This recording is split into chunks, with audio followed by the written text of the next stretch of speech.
So basically, all the time that I had to wait, not moving, I was just sitting in a blizzard way high up on this Alaskan mountain in my jacket and my puff pants, literally just sitting there, slowly dying, basically. This is Climbing Gold. Wait, what have been your 70-hour pushes? That is so long. Both of them were climbing and then descending Sultana, aka Mount Foraker. And in both instances, it was because I went without bivy gear and then got hit by a terrible storm basically on the summit. Whoa. Wait, so you had the same epic twice on the same mountain? Yeah. Colin, maybe pick one. Maybe the Infinite Spur one, like what you had to go through alone on that one. Yeah. So basically, I soloed a route on the south face of Sultana called the Infinite Spur. And the climb itself went super well. It was something, I think, like 12 hours from the base to the summit. And And was that the speed record? Yes, by a very large margin. But as you're, I'm sure, very well aware, when you have no ropes with you at all, it's kind of even ridiculous to compare to rope descents in terms of speed. Yeah, of course. But anyway, so the climb went super well and super fun, super smoothly. And I got to the summit and the weather still looked good. And then I did the like first maybe like 3,000 vertical feet of the descent, and the weather was slowly starting to deteriorate, but it didn't look that bad. And then all of a sudden, it socked in completely. Pretty soon after, it started snowing, started getting really windy. And the descent off of Sultana, the normal route is called the Sultana Ridge. It's roughly the North Ridge. And it's not very technical, but it is extremely long. And it's in the whole central Alaska range. It's one of the most exposed places to wind and storms.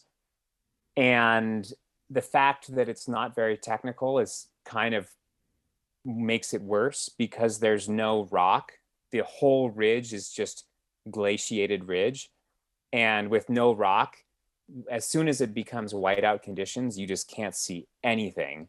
And and the ridge is not like a super sharp crest most of the ways.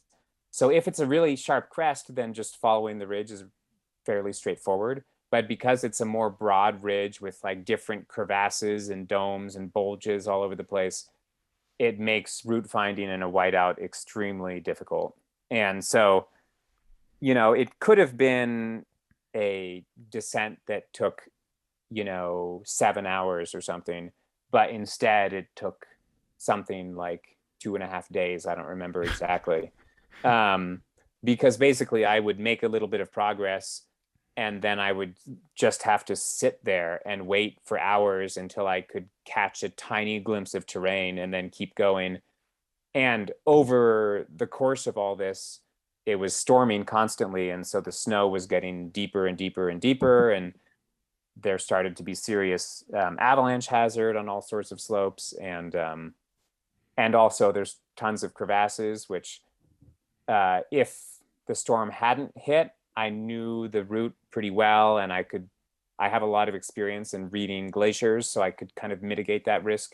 But with tons of fresh snow, your ability to tell where the crevasses are or not is diminished, and I had no bivy gear at all. So basically, all the time that I had to wait, not moving, I was just sitting in a blizzard way high up on this Alaskan mountain in my jacket and my puff pants, literally just sitting there, slowly dying, basically. I think like reading your trip report on that, it wasn't just that the avalanche hazard was high, is that you were like setting, I mean, you said you set off like 30 or 40 avalanches like Yeah, along something the like way. that.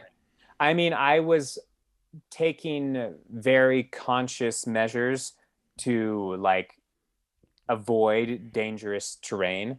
And so in some places lower down, I even like intentionally down climbed 60-degree ice even where there's an easy snow slope next to it, because the easy snow slope could avalanche, whereas the 60-degree ice definitely won't.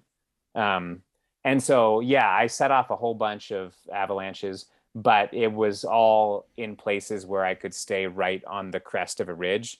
So I would just, be making steps on the crest, and then my foot would kick off another slab that falls down to the side.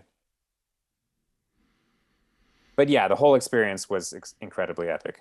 Oddly enough, when I got back to base camp, I actually hung out for a couple days and was considering trying to go solo the Cassine. But then I realized that I was definitely done and flew home.